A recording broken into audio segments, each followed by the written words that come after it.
네, 안녕하십니까. NH투자증권입니다. 저희가 이번에 말씀드릴 자료는 이제 트럼프가 던진 게임이론이라는 의미의 자료인데요. 요즘에 다들 잘 아실 겁니다. 언론상에서 워낙 많이 보도가 되고 있는 내용이기도 합니다.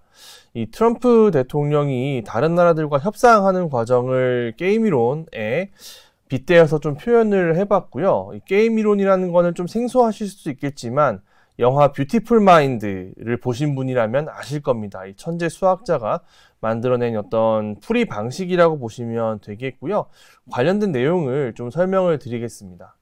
저희가 이제 글로벌 수요를 볼 때 얼마나 다른 나라들이 성장을 하는지, 그리고 이 나라들이 얼마나 소비를 하는지가 상당히 중요한데요.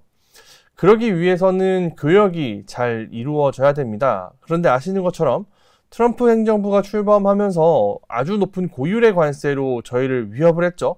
소위 말하는 이 블러핑 전략, 아주 높은 관세를 제시를 한 다음에 여기에 대해서 협상을 하는 방식을 이번에도 트럼프 행정부가 가져가고 있는데요. 워낙 상황이 좀 급변합니다. 저희가 이제 관세 자료를 작성하는 당시만 하더라도 중국에 대한 관세율 부과하는 부분들이 확정되지를 않았었고 다른 나라들에 대해서만 이 관세율이 면제가 됐었는데 결국 중국에 대한 이 고율 관세율도 115% 할인이 되면서 낮은 상태로 유지가 됐는데요. 다른 나라랑 다른 점은 중국은 여전히 30% 관세가 적용이 된다는 거고요. 다른 나라들은 10% 관세를 적용을 받습니다. 그래서 결국 중국산 제품들이 미국에 수출하기 위해서는 기존보다도 높은 관세를 적용받는다라고 보시면 될 것 같고 우리나라도 마찬가지로 미국에 수출할 때 지금은 10%짜리 관세를 받고 있는 상황이 됐습니다. 그러다 보니까 서로 거래도 좀 힘들고 앞으로 사업 계획을 짜는 것도 상당히 어렵고 물건을 수출하고 수출입하는 데도 상당한 애로사항과 복잡함이 따릅니다. 중국은 높은 관세율을 위협을 하면서 미국에게 압박을 넣었고 이러한 강한 관세율을 주고받는 과정에서 관세율 인하라는 어떤 결론을 도출해냈는데요. 일단은 지금 상황은 일시적인 휴전입니다. 8월 달까지 미국과 중국은 앞서 말씀드렸던 그 115% 관세율 인하를 적용을 한 상태로 교역을 하는데 아무래도 조금은 남겠죠. 그러다 보니까 이 남아있는 관세율 자체도 낮지 않기 때문에 어느 정도는 부담이 있는 상황이 이어질 수 있는데 다행히도 최악은 면했다 정도로 저희가 평가를 할 수가 있겠습니다. 이런 게임 이론을 가지고 제가 말씀을 드린다라고 서두에 말씀을 한번 드린 바가 있는데요. 보통은 죄수의 딜레마를 얘기를 많이 합니다. 두 죄수를 각 방에다가 집어넣고 자백을 하면 형을 깎아주겠다 이런 식으로 해서 둘 다 자백을 하지 않았을 때가 베스트인데 증거 불충분이겠죠.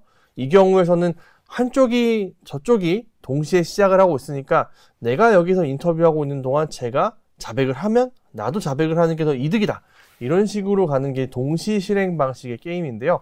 지금 이 상황을 설명하는 게임은 동시로 시작하는 게임이 아니라 소위 말해서 부루마블 같은 턴제 형식으로 지나가는 게임입니다. 그래서 미국이 먼저 선택을 하게 되고요. 주도하는 나라이기 때문에 주도자, 미국은 주도자 역할로 먼저 선택을 하고 그 다음에 이 선택을 보고 중국이 다시 대응을 합니다. 그리고 미국은 내가 이 선택을 할 때 중국이 정상적인 나라라고 한다면 어떤 선택을 할 거야를 보고 난 다음에 거기에 맞는 다음 대응을 하는 이런 순차적으로 진행하는 방식의 게임 이론을 저희가 설명을 드리고자 하는 거고요. 여기에서 가장 중요한 점은 뭐냐면 양쪽이 다 어떻게 상대방이 행동할지 아니면 이 상대방이 내가 이런 A라는 행동을 했을 때 B라고 하는 게 이 사람한테 최적이야 라는 거를 알고 게임을 한다는 겁니다. 그래서 결론이 보통은 정해져 있는데요. 웬만하면 어떤 문제를 먼저 제기하고 관세를 때리고 이렇게 먼저 행동하는 쪽이 조금은 더 유리합니다. 그래서 미국이 조금 더 유리한데 결국에는 이 관세 전쟁 아시겠지만 싸우고 나면 승자는 없습니다. 모두가 다 일정 부분 손해를 본다라는 게 일반적인 상황이라고 보시면 좋을 것 같습니다. 그래서 잘 모르겠죠. 협상이 어떻게 될지 잘 모르는 상황이라고 한다면 정책 당국자들도 그렇고요. 어떤 기업가들도 그렇고요. 수출입업자들도 마찬가지고 의사결정을 되도록이면 좀 미루는 경향들이 보여질 거다라고 저희는 생각을 하고 있습니다. 이제 중국과 미국은 서로 사이가 좋지 않았기 때문에 열심히 싸웠어요. 그런데 한국이나 일본이나 EU 같이 미국과 사이가 좋거나 혹은 경제적으로 많이 의존을 하거나 또는 국방을 많이 위탁하는 그런 국가들 입장에서는 아무래도 미국의 영향을 좀 받을 수밖에 없습니다. 조금 더 배려를 해줄 수밖에 없는 거죠. 왜냐하면 이거 자체가 협상의 카드가 되기 때문입니다. 그래서 중국은 미국과 강대강으로 갔고요. 한국이나 일본이나 유럽은 그래도 중국처럼 극단적으로 강대강으로 가긴 좀 힘들고 어느 정도 합리적인 선에서 타협을 하려고 하는 게 일반적인 그런 변화일 것 같습니다. 트럼프가 결국에는 이러한 합의를 하는 이유는요, 가장 심플한데요. 그렇게 보시면 될 것 같아요. 트럼프에게는 내년도 하반기 11월 달이 가장 중요합니다. 미국의 중간 선거가 있기 때문이죠. 미국의 정치 시스템을 보면 트럼프가 지금 어떤 정책을 꺼내고 미국을 위대하게 만든다라고 하지만 이 과정에서 발생되는 피해가 장기화되면 내년도 중간 선거가 힘들어질 가능성이 높습니다. 민생고는 표를 잃게 만드는 주범이기 때문이죠. 그래서 이 미국 같은 경우도 트럼프 대통령이 내년도 중간 선거 이전에는 이 문제를 마무리를 짓고 해결하고 넘어가야 될 거기 때문에 미국도 자기만의 관점을 일방적으로 강요하기는 사실 어렵다라는 게 저희의 일반적인 해석이라고 보시면 될 것 같고요. 그래서 협상이 진행될 것이다 라고 보시면 될 것 같습니다. 그래서 지금 상황을 봤을 때에는 중국을 제외한 다른 나라들을 먼저 관세를 유예를 했고 다른 나라들이랑 협상을 한 다음에 뒤늦게 관세가 유예된 중국이랑 나중에 또 집중적으로 협상하는 그런 방식을 미국이 취했다라고 볼 수가 있겠고요. 저희가 기다려왔던 게 드디어 나왔습니다. 가장 먼저 미국과 협상을 한 나라들이 이 조건을 먼저 공개할 수밖에 없기 때문에 어떤 시제품이라고 할 수 있겠죠. 보통은 일본이 가장 먼저 하지 않을까? 왜냐하면 일본이 가장 적극적으로 대처를 했기 때문에 일본이 가장 먼저 합의를 이끌어내지 않을까라고 생각을 했는데 예상보다 일본은 좀 강경하게 버티는 것 같고요. 영국이 먼저 결과를 내놓았습니다. 영국은 많은 양보를 해주고 또 양보를 받아냈는데요. 실질적으로 이렇게 봤을 때 제가 중요하게 생각하는 포인트는 뭐냐면 10만 대 정도 자동차 관세 인하해주고 시장 개방하고 이런 것도 상당히 중요하지만 앞으로 차차 해나가야 될 협의가 뭐가 있냐면 비시장주의 국가를 대항으로 미국과 영국 같은 나라들이 협력하겠다. 그리고 우리끼리 통용되는 어떤 서비스나 제품의 규범을 만들겠다.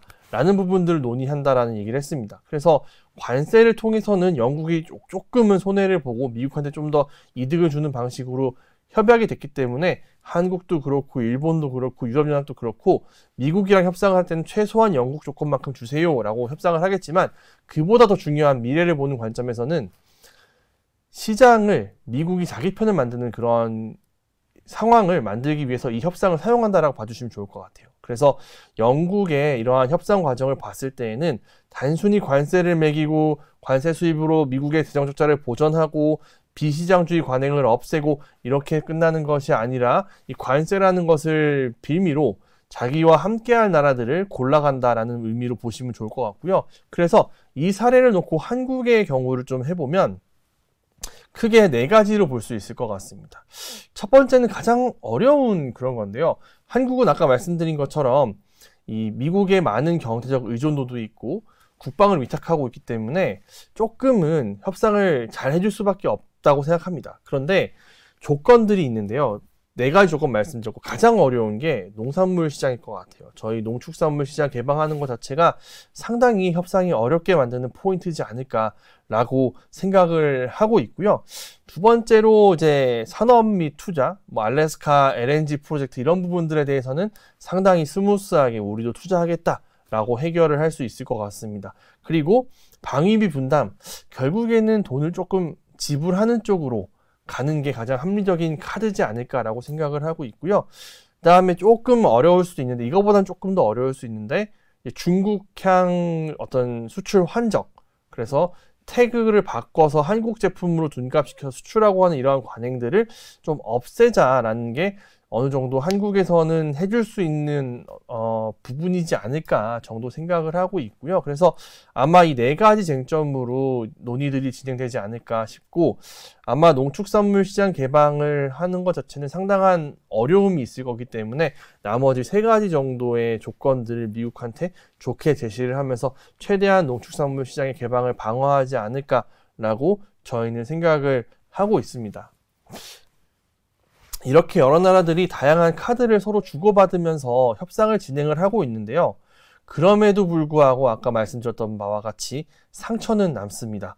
지금 벌써 4월 달부터 관세율이 적용이 됐고요. 7월 달까지 3개월 동안 우리가 없던 10% 관세를 부과받고 있는 상태이기 때문에 한국 제품이 더 비싸졌죠. 그만큼 소비가 줄 겁니다.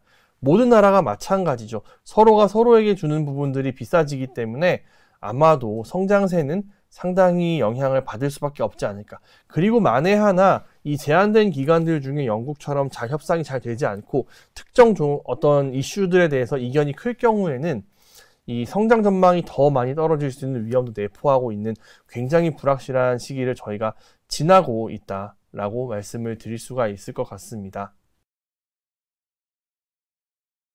네, 안녕하십니까. 앞부분에서 트럼프가 던진 게임 이론이라는 내용을 주제로 해서 글로벌 경제 쪽 영향을 좀 들어보셨는데요. 이어서는 그 이외의 경제 주요 지표, 원자재, 환율, 그리고 농산물에 대한 말씀을 좀 드릴 거고요. 이어서 글로벌 주요 축산국들의 지금 현황 어떤지 좀 말씀을 좀 드려보도록 하겠습니다. 먼저 환율을 먼저 말씀을 좀 드리도록 하겠는데요. 관세 전쟁이 격화되다 보니까 왼쪽 그림에서 보시는 것처럼 달러 지수가 급락을 하는 모습들이 나타나고 있고요. 이러한 모습들이 나타나는 것은 결국에는 트럼프발 관세 전쟁이 미국 경기에 대한 우려, 이런 부분들이 부각이 되면서 오른쪽에서 보시는 것처럼 미국과 미국 이외 지역 간의 성장률 격차가 조금 축소되는 부분들이 달러 지수의 약세로 좀 나타나고 있다라고 좀 보시면 좋을 것 같습니다. 다음으로는 국제 유가를 말씀드리도록 하겠습니다. 왼쪽 그림에서 보시는 것처럼 유가 역시도 크게 상승하다가 최근 들어서 다시 급락을 하는 모습들을 확인하실 수가 있는데요. 결국에는 경기 둔화에 대한 우려, 이런 부분들이 부각이 되면서 유가가 급락을 하는 모습들이 나타나고 있다라고 보시면 좋을 것 같습니다. 여기에 이제 오른쪽 그림에서 보시는 것처럼 EIA, OPEC, IEA와 같은 이런 석유 관련해서 수요 전망을 내는 기관들에서 올해 전 세계 일평균 석유 생산 전망치를 전년 대비해서 각각 135만 배럴, 175만 배럴, 120만 배럴 증가를 예상을 하면서 글로벌리하게 석유 수급상에서 공급 우위 전망이 계속 나타나고 있습니다. 이러한 점들이 국제 유가를 아래쪽으로 내리는 요인으로 작용하고 있다라고 좀 보시면 좋을 것 같고요. 다음으로는 농산물입니다. 농산물 같은 경우에도 왼쪽 그림에서 보시는 것처럼 안정적인 모습들을 확인하실 수가 있습니다. 특히 브라질, 아르헨티나와 같은 남미 지역에서 곡물 생산에서 일부 차질을 초래했던 라니냐 기후가 좀 소멸된 부분들이 곡물 시장 가격의 안정을 좀 초래하고 있고요. 여기 오른쪽 그림에서 보시는 것처럼 라니냐가 소멸되면서 북반구 여름철까지 기상이변 중립 전망이 우세합니다. 이 시기가 결국에는 미국을 중심으로 해서 북반구 전역에서 곡물이 파종되고 작황이 되는 이런 시기이다 보니까 2분기 동안에도 이러한 기상이변 중립 역시 공급적인 측면에서 안정적인 공급을 예상하게 하고, 이는 가격 안정세로 나타나고 있다라고 보시면 좋을 것 같습니다. 여기에 이제 트럼프 이익이 출범을 하면서 옥수수와 대두 수입국인 멕시코, 중국에 대해서 관세를 부과하고 있습니다. 이는 결국에는 미국산 곡물 수출에 있어서도 불확실성을 확대시키는 요인이다라고 보시면 좋을 것 같아요. 그렇게 된다라고 하면 미국 내에서의 공급이 늘어나는 가운데 수출이 조금 제약사항이 발생한다라고 하면 결국에는 곡물 가격에 있어서도 아래쪽으로 조금 영향을 미칠 가능성이 있다라고 보시면 좋을 것 같은데, 이렇게 말씀드리는 이유가 보시는 장표에서 보시는 것처럼 미국 같은 경우에는 최대 옥수수 수출국이자 대두 수출국에선 2위 지위를 차지하고 있습니다. 그런데 오른쪽에서 보시는 것처럼 수입국에서 보시면 옥수수, 대두, 소맥 모두 중국이 최대 규모를 기록을 하고 있고요. 멕시코 같은 경우에는 옥수수에서는 2등, 대두에서는 3등 순위를 기록을 하고 있습니다. 결국에는 말씀드렸던 것처럼 트럼프가 쏘아 올린 관세에 대한 불확실성, 이런 부분들이 미국산 곡물 수출의 위협 요인으로 조금 작용을 할 수 있고, 이런 무역 전쟁이 계속 재차 부각이 될 때마다 곡물 가격의 빈번한 하방 변동성 확대 가능성도 좀 존재하고 있다라고 좀 보시면 좋을 것 같습니다. 주요국에 대한 축산국 동향을 좀 말씀을 좀 드려보도록 할게요. 일단은 미국입니다. USDA에서 매월 이제 우육 공급량, 돈육 공급량에 대한 전망치를 발표를 하고 있는데요. 먼저 우육 같은 경우에는 왼쪽 그림에서 보시는 것처럼 올해 2분기와 3분기 우육 공급량은 전년 동기 대비해서 감소할 것으로 전망되고 있습니다. 4분기 역시도 전년 동기 대비해서 감소 전망이 되고 있고요. 그러다 보니까 오른쪽 그림에서 보시는 것처럼 우육 가격, 과거 전망 대비해서 상당히 높은 레벨을 계속 유지하고 있을 거다라고 좀 전망이 되고 있습니다. 과거 대비해서 공급량이 낮아지고 있고요. 가격 레벨이나 이런 부분들이 높기 때문에 국내 같은 경우에는 미국산 수입이 급격하게 좀 늘어날 가능성은 좀 제한적이지 않을까, 이렇게 좀 판단을 하고 있고요. 우육과 반면에 돈육 같은 경우에는 왼쪽 그림에서 보시는 것처럼 미국 내에서 공급량이 계속 꾸준하게 늘어나고 있는 모습입니다.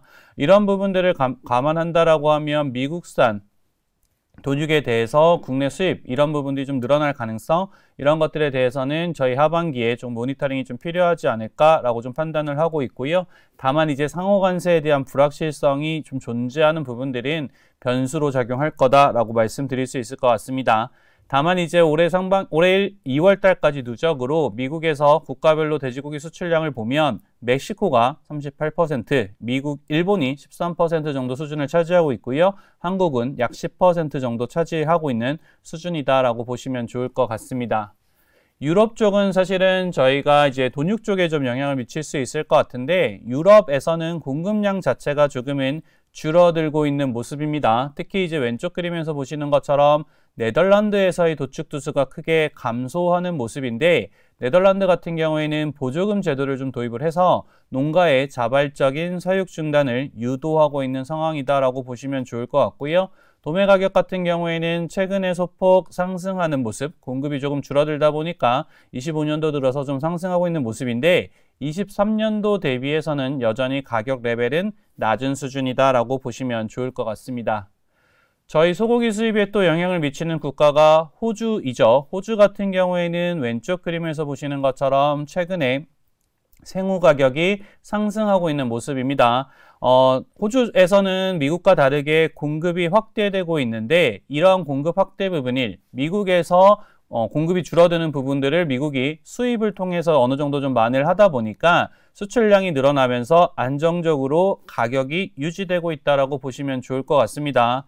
오른쪽에서 보시는 것처럼 호주 축산공사에서 전망치에 따르면 24년도에 이어서 25년도에도 호주 도축투수와 수출량 증가가 예상되기 때문에 호주에서의 수출량 증가, 이런 부분들 감안한다라고 하면 국내로의 수입량 역시도 조금은 늘어날 수 있다. 수입 비중이 상대적으로 미국보다는 호주 쪽에서의 수입 비중이 높을 가능성이 있다라고 보시면 좋을 것 같아요.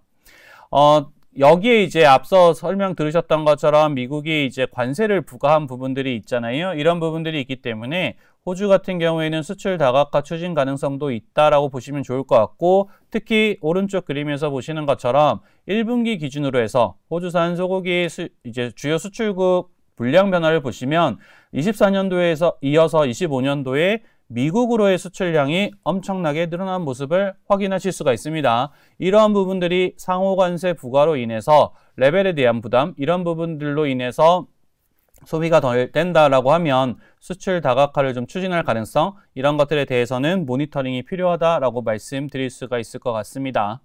돈육 시장에 있어서 또 중요한 국가가 중국일 것 같은데요. 중국 같은 경우에는 보시는 장표 오른쪽에서 보시는 것처럼 도축두수 여전히 과거 대비해서 높은 수준을 유지하고 있습니다.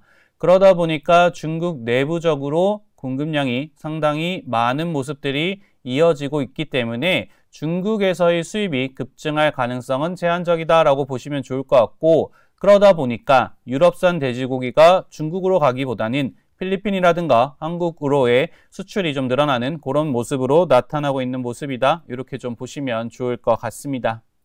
네, 여기까지 트럼프가 던진 게임 이론이라는 주제로 2025년 3분기 글로벌 축산업 분석 및 전망에 대해서 말씀드렸습니다. 들어주셔서 감사합니다.